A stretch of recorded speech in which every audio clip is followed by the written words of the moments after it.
Hey, welcome back to Morning Rush. Matthew Perry was just 24 when he made his debut on the hit show Friends. Now the beloved actor has a new memoir coming out. This has been all over social media. Everyone's talking about this because he's kind of bearing it all as the star of one of the biggest shows ever, right? In the book titled Friends, Lovers, and the Big Terrible Thing, a memoir, he is opening up about his 30-year struggle with alcohol and drug addiction. And now he sat down with ABC's Diane Sawyer for a one-on-one interview. Here's a look at it. 6,000 AA meetings, therapy 30 years, 15 rehabs, maybe at least. You say, addiction, the big terrible thing, is far too powerful for anyone to defeat alone. But together, one day at a time, we can beat it down. Yeah, I believe that's true. Your disease is just outside, just doing one-arm push-ups, just waiting for you, waiting to get you alone. Because alone, you lose to the disease. Wow. So Perry says having to wear a colostomy bag for a year is what made him kick his addiction. His new book lands on shelves Tuesday, November the 1st. And that interview airs tonight as well. So there was another clip that we didn't air where he was talking with Diane about his daily effort. Every day he had to get 55 Vicodin. And she asked him, where did you get those? And he said, I would go to open houses pretending to look like I was a star buying a new house, and I would go through their medicine cabinet and I would steal their pills.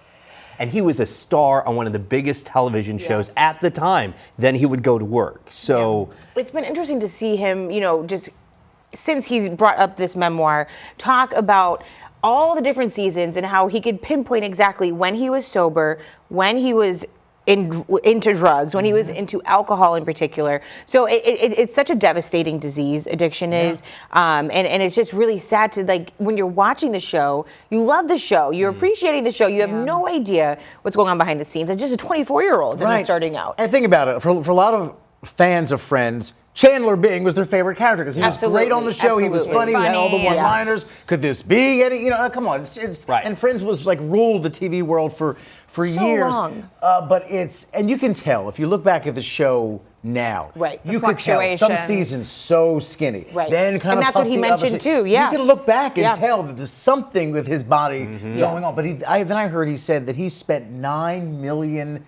Which is nothing to him, but think about that, trying to get sober, all the help, all the therapy. I mean, it shows just you could be so successful, you could have everything you want in the world, but you're still human, and it's a disease that can just really impact anyone, and I hope that's a lesson some people take from it, that anybody is susceptible to this kind of addiction, and I think he is sharing that because he wants people to really know the devastation of it. And he said that Jennifer Aniston is the one that kept reaching out to him to try and help him through some of his deepest, darkest points. And I can't even imagine being on a show like that is going to be iconic for the rest of his life, and then being in a position where you have one friend sticking up and helping you, but then it feels like you're just completely isolated by everybody else. Then also how hard it is to be that one friend and say, hey, this is a problem, and have to bring that up. That's also, a hard thing to do in and of itself. Oh, yeah. To be that person to check somebody and say, this is not healthy.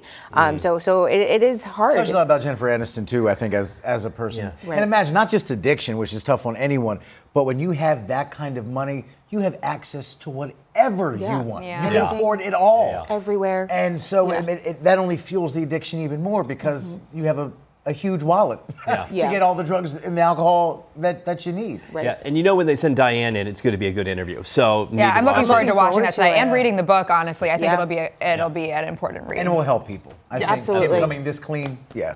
All right, we're gonna take a quick break. We'll be right back.